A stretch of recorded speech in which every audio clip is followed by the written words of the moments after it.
Welcome back, my friends. It is time for the Morning Mindset. I'm Kerry Green. I'm thankful that you are along for this journey and that you are starting afresh every single day of your life. You are stopping, taking 5 moments here with the Morning Mindset to get your mind aligned with the truth of God. You should thank the Lord for guiding you to have that kind of purpose, that kind of determination in your life, because it's honoring to Him when we take the time to ponder the truths that He's revealed to us. It's honoring to Him because it shows that we trust that His help is enough for us.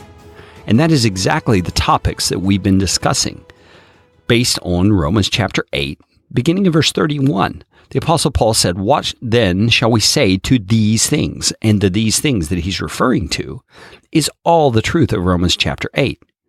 That God has redeemed us, that He's filled us with His Spirit, that He has predestined us and called us and justified us and glorified us. He has done this amazing thing for us that sadly we don't always recognize or live in.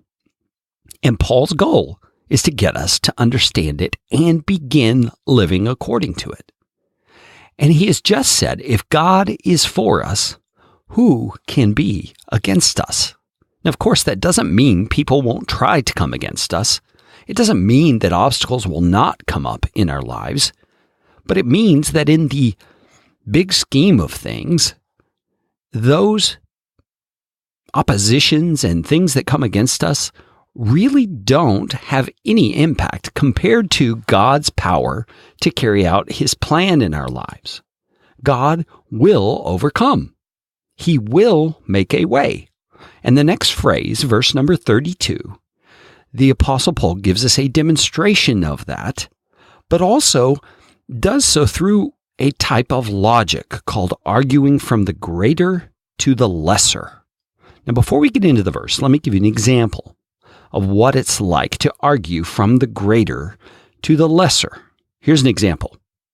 Imagine yourself as a little child, and someone says to you, if your daddy can drive a car all the way across town, do you think he's able to drive the car just right across the street to your friend's house?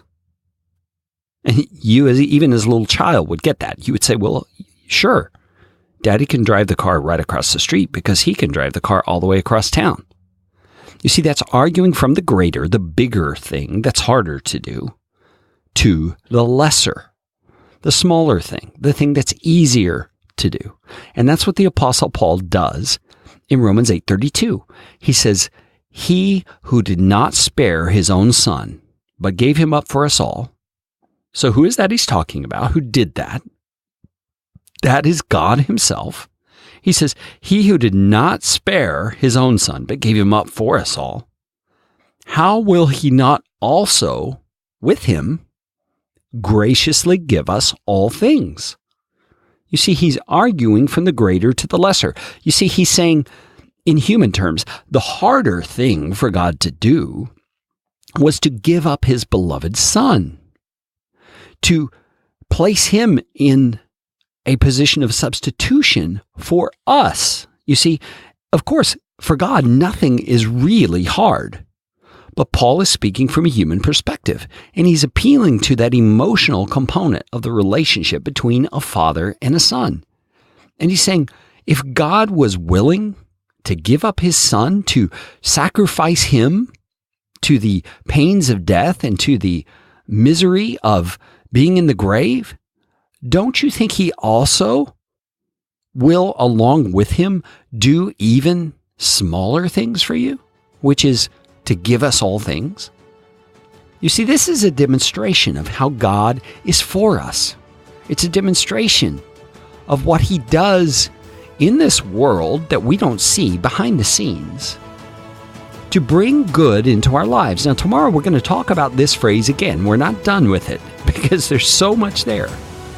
But I want you to be encouraged today that God is for you. He has demonstrated that through the cross of Jesus Christ. Be encouraged today, my friends. Come back tomorrow. Let's dig into this passage in Romans 8:32 a little bit more on the Morning Mindset.